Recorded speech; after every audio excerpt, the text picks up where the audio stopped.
as I drink my morning protein shake. I'm thinking about my argument with my wife last night and our upcoming therapy appointment.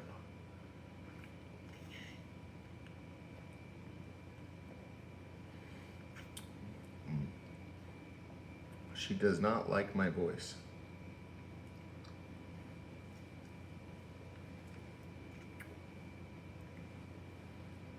She said, I told her that I was going to go tonight and practice karaoke. Try karaoke for the first time, getting up on stage singing, which terrifies me.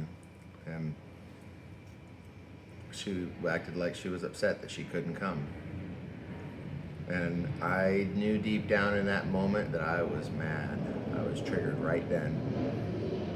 Because I felt like, how dare she even want to be there when she's the one person that I fear judgment from the most.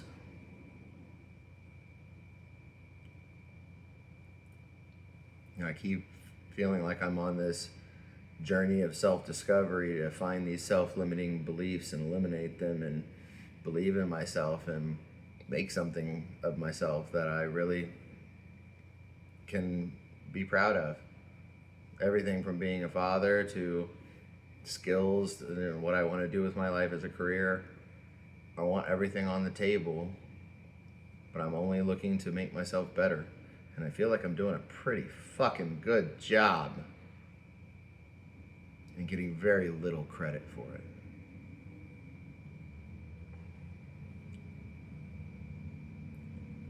Kelly acts like we are on the same level, but we are not.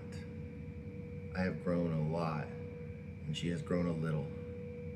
And she is asking for me to be very, very patient while she does things that she knows would hurt her greatly if they were done to her.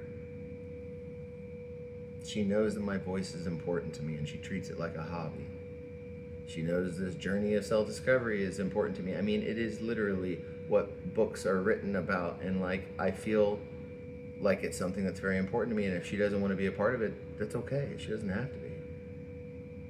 But if she's going to be, she needs to stop treating it like a hobby. It is not.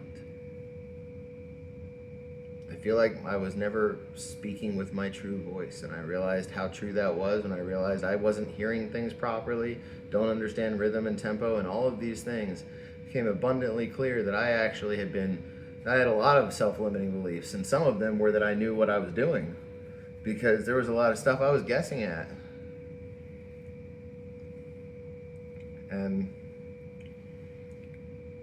And so I created my own self-limiting beliefs, sometimes like ones like, you have good rhythm. No, I don't.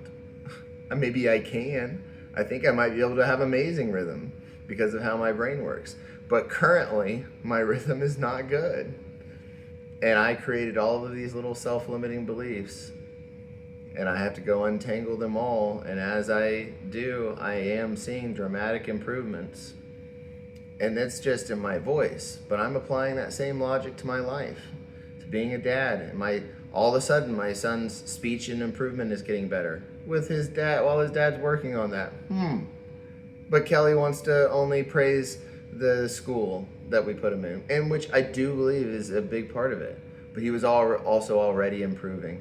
And I've told her that me practicing putting emotion in my voice in certain ways, and whenever I talk to my son, I try to make sure that I'm really encouraging, but not just a good encouraging. I also want to inflect specific emotions, like praise, and I can actually add a little extra inflection. And whenever I'm trying to drive home a point with him, I found that I could get like really solid reactions by doing that. And so I try to put more power in my voice. And all of a sudden he started improving. And even still, it's like she treats it like a hobby. I'm getting real world results that she can see with somebody she loves that she was worried about. And I do think the school is helping, and I don't want to take that from her, because that was her suggestion that he needed that, and she found the school, and I think she did an amazing job. And so I don't want to discount that is having a substantial impact. But I feel like I do respect her value, while she does not respect mine. She treats me like like this is a hobby whenever I'm using my own journey to prove to her that I actually might have value, and I'm even able to produce real world results with our own son and her in our relationship. She loves the way I've been communicating with her for the past week. As long as I do everything she wants and I'm perfect for her, sure, what's not to like? But that's the problem. I want somebody who supports me too. And you know how hard it is to be on all the time? I actually enjoy it. Whenever I'm really there helping other people, being what they need, I can actually just live off of that. But there are times where I still need something.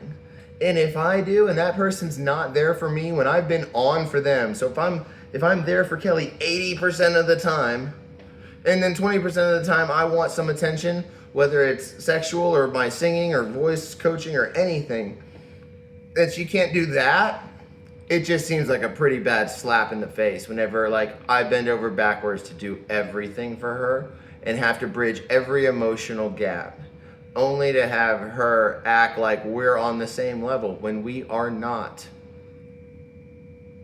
Because I don't say things to her like she does to me. And if she did, if I did, we wouldn't be together.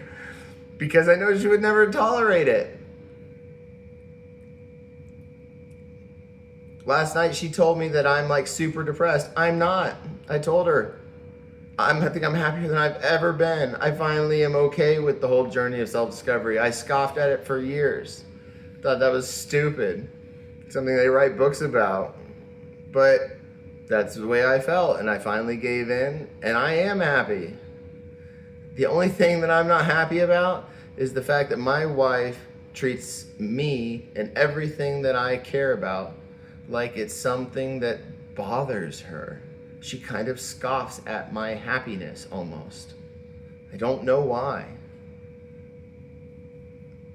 But it really makes me not want to be with her.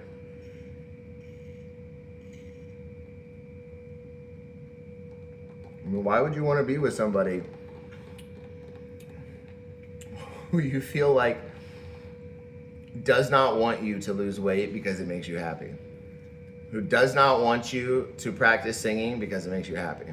Who does not want you to practice voice coaching? Who isn't willing to, she knows she has an listening disorder or whatever. I told her I thought ear training might be a huge help and she might be able to then hear my voice. No, nothing. Doesn't care. No interest. I have to do so many things to be there for her. And she can't even give me a few minutes a day to try this vocal coaching thing. And it just seems like a slap in the face whenever I'm there for her 80% of the time and she doesn't appreciate it. And last night, some of the things she said were really nasty.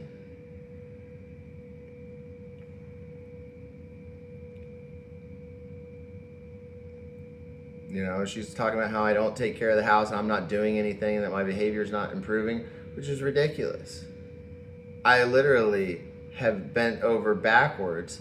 I have to go out of my way to try and make sure I don't get triggered so that way she doesn't have to feel bad because she can't be there for me, because I know she can't and she knows she can't.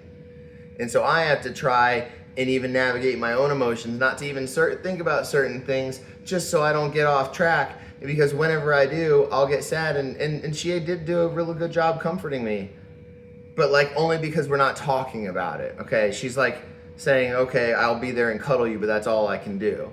And that might help, but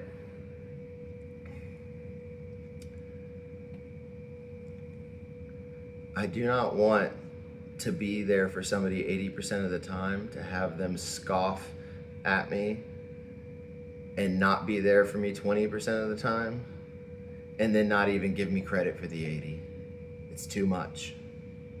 You need to decide what you want.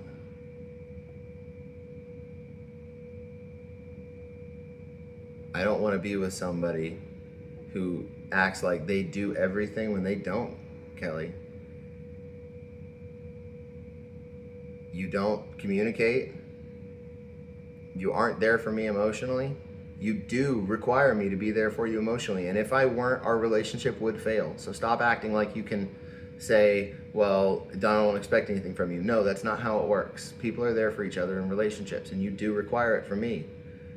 I'm there for you when you talk about your crocheting. I'm there for you whenever you are doing other hobbies and stuff. And because I support them, because I think they're so important for you and believing in yourself. But rather than appreciate that, you throw it back in my face and then are never there for me. And it hurts me.